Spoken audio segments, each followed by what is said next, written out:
Perjuangan Nabi Muhammad SAW periode Mekah.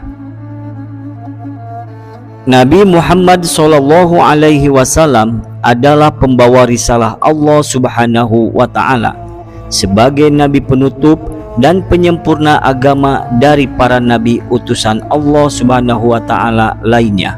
Bahkan tidak hanya sebatas nabi dan rasul, kepribadian dan akhlak beliau sungguh agung dan tiada satupun sosok manusia manapun yang mampu menandingi keluhuran budi pekerti dan akhlak serta karakter beliau.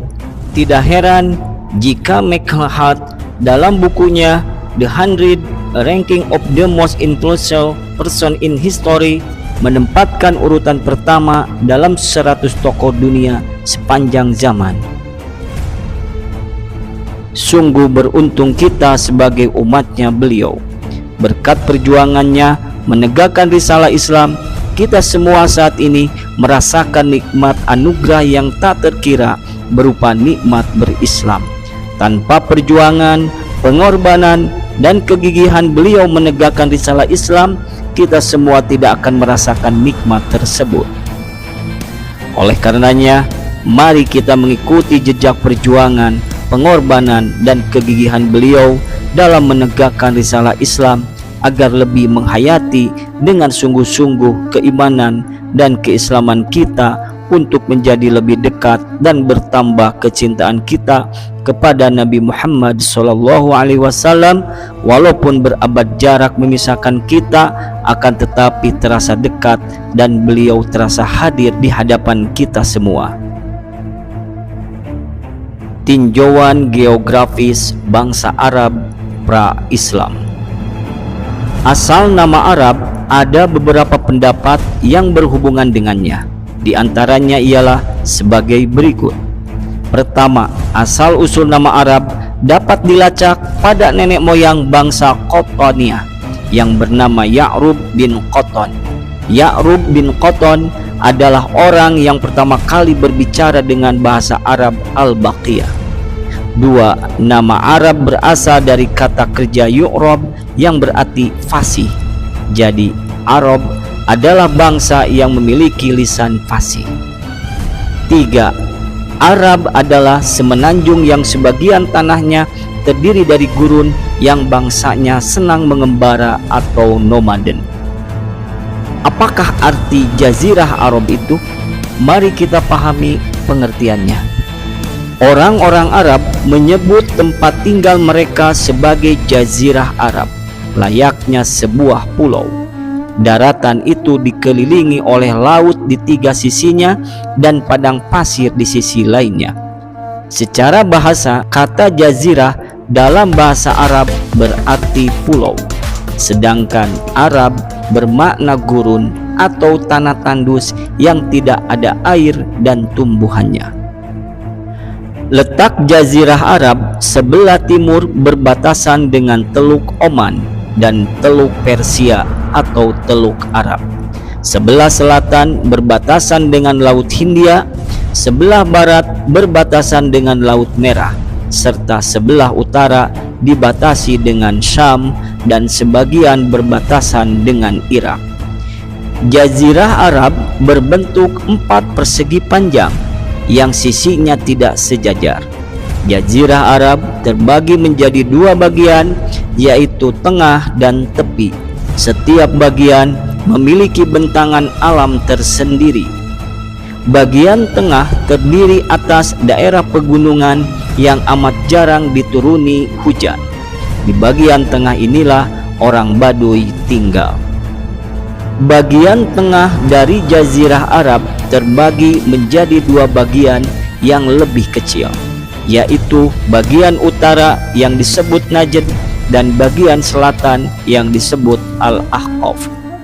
Di bagian selatan penduduknya sedikit, karenanya bagian ini disebut Ar-Rab'ul Khali atau tempat yang sunyi. Struktur masyarakat dan pemerintahan bangsa Arab.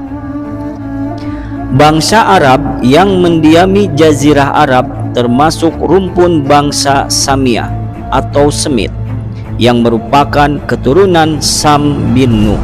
Penduduk Jazirah Arab dapat dibagi menjadi dua golongan, yaitu satu, Arab Ba'idah atau Arab yang telah musnah, yaitu orang-orang Arab yang jejaknya telah lenyap. Di antara kabilah mereka yang termasyhur adalah Ad, Samud, Tosam, Jadis, dan Jurhum. Dua, Arab Baqiyah atau Arab yang masih ada, dan mereka terbagi menjadi dua kelompok, yaitu satu, Arab Aribah. Mereka adalah kelompok Khotan yang aslinya berasal dari Yaman.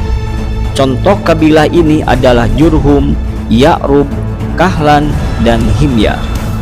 Dua, Arab Musta'ribah merupakan suku yang ada sebagian besar di Jazirah Arab. Dari kabilah ini memunculkan bermacam-macam kaum di Arab, termasuk suku Quraisy. Inti struktur masyarakat Arab adalah kabilah atau klan.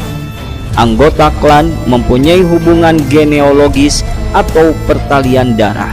Pada masyarakat Badui, setiap kemah ditempati oleh satu keluarga dan dipimpin oleh anggota yang tertua yang disebut dengan Syekhul Qabilah atau ketua klan atau amir.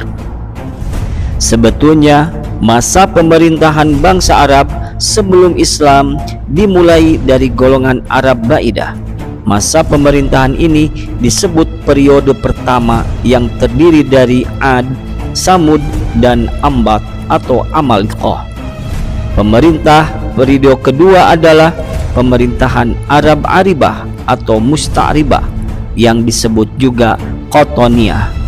Kerajaannya berada di Yaman, sedangkan kerajaan yang ada terdiri dari kerajaan Ma'in, Saba, dan Himyar. Pada masa pemerintahan Qusay membentuk suatu dewan pemerintahan yang berfungsi untuk melayani kepentingan pemerintah dan rakyat. Dewan itu terdiri dari Al-Liwa, yaitu dewan yang membawa panji-panji dalam peperangan. Al-Hijabah, yaitu dewan yang memegang kunci Ka'bah dan melayani segala urusan yang bertalian dengannya. Ar-Rifadah, yaitu dewan yang mengurusi makanan bagi jemaah haji. As-Siqoyah, yaitu dewan yang melayani minuman bagi jemaah haji. Perilaku bangsa Arab pra-Islam. Perilaku bangsa Arab sebelum Islam hadir adalah bangsa yang tidak bermoral baik dalam kehidupan sehari-hari, yaitu pertama, suka minum arak. Hampir rata-rata bangsa Arab adalah suka minum arak. Karena kegemarannya mereka terhadap minuman yang memabukkan, tidak sedikit jenis minuman yang dibuat oleh mereka. Minuman keras yang mereka gemari adalah khamar dan nabid. Khamar terbuat dari perasan anggur, sedangkan nabid terbuat dari perasan selain anggur.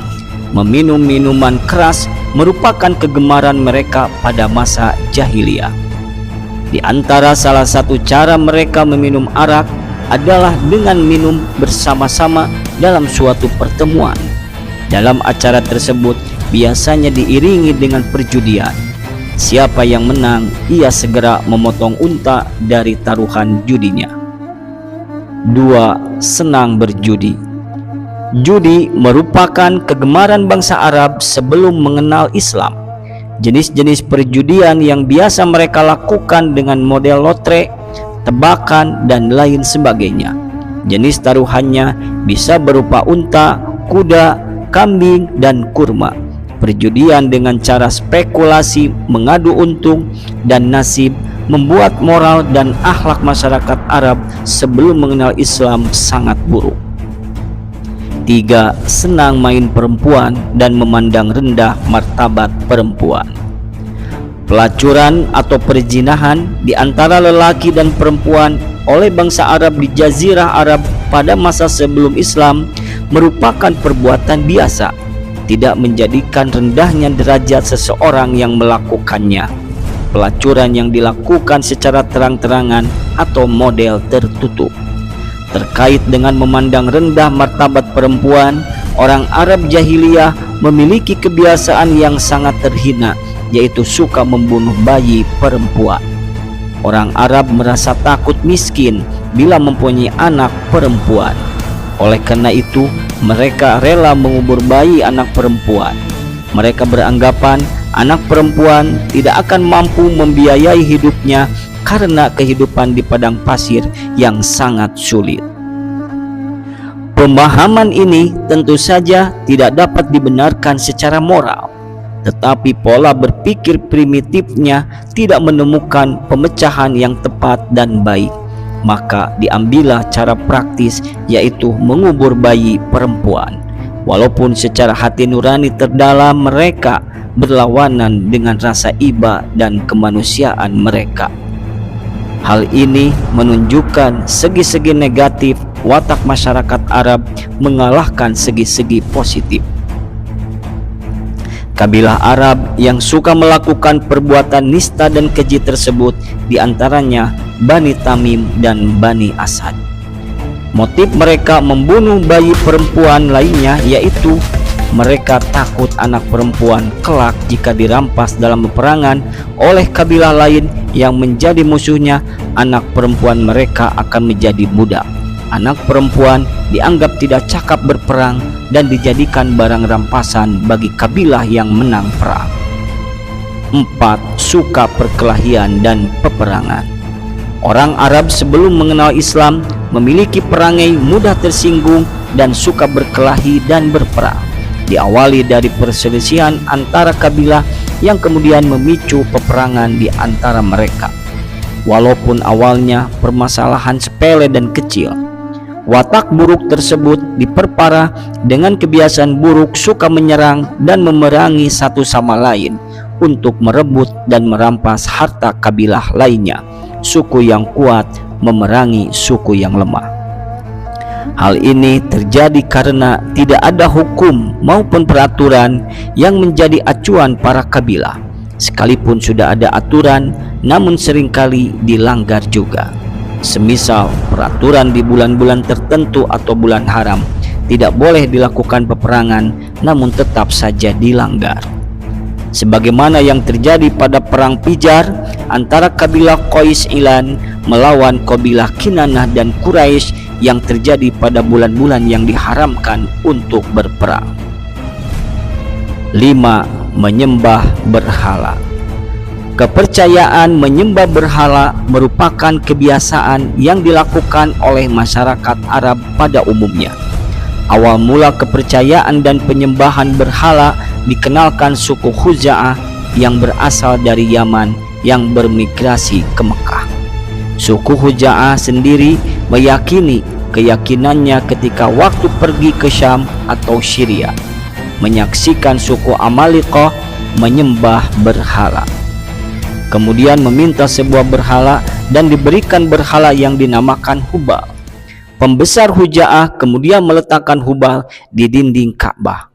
Baitullah yang semula didirikan oleh Nabi Ibrahim dan putranya Ismail untuk tempat beribadah menyembah Allah Subhanahu wa taala digunakan untuk menyembah berhala. Mereka beranggapan berhala-berhala yang berada di Baitullah tersebut merupakan sebagai perantara yang mendekatkan diri mereka kepada Tuhan. Praktik ini merupakan perbuatan syirik atau mensekutukan Allah Subhanahu wa taala.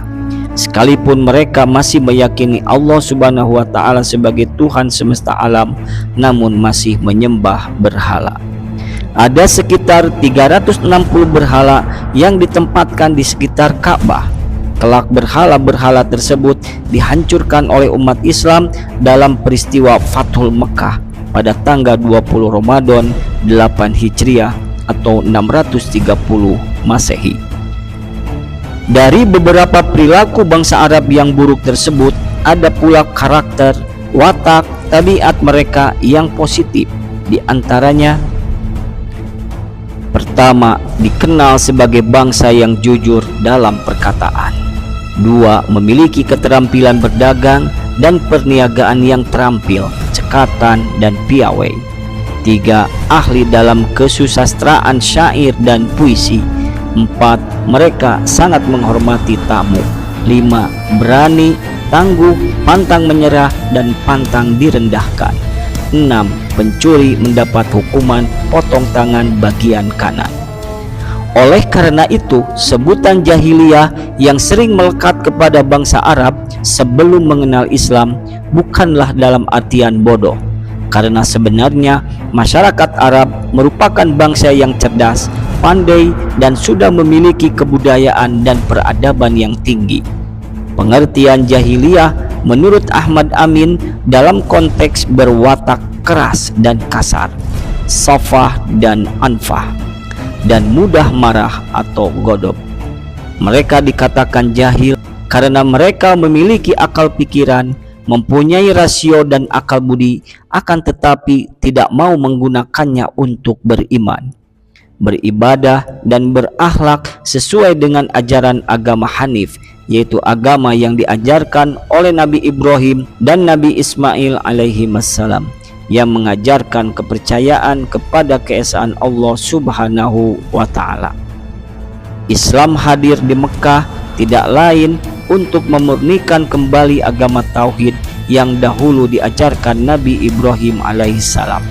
Melalui anak keturunan Nabi Ibrahim alaihissalam, nasab dari Nabi Ismail alaihissalam, membenahi akhlak moralitas manusia melalui risalah Allah Subhanahu wa Ta'ala. Nabi Muhammad SAW jauh sebelum diangkat menjadi nabi dan rasul memiliki kepribadian yang sangat mulia, sehingga sangat pantas sekali beliau sebagai pengemban amanah risalah Islam.